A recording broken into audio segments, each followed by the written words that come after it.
God, thank you for breaking chains, breaking fetters. It is by the Spirit of the living God that we release you, God. We release you to flow in this place. Let rivers begin to flow. Let rivers begin to gush. Rivers that we can swim in. Rivers that we can sing in.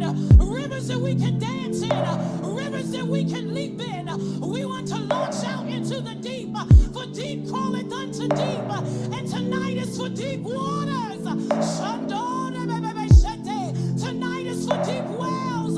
So we say, stir in us, mighty God.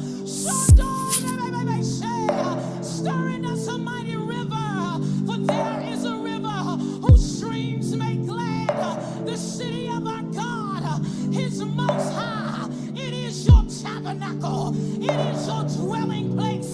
So we say, fill this house, mighty God. Fill this dwelling place, Jesus. And it is a habitation for you. For even as you said, where can I find a dwelling place? Where can I rest and reside? And we say, dwell here, God.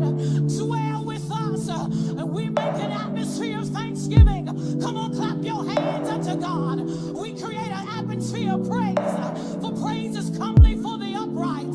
It is good to give thanks unto the Lord, our God. Come on, shout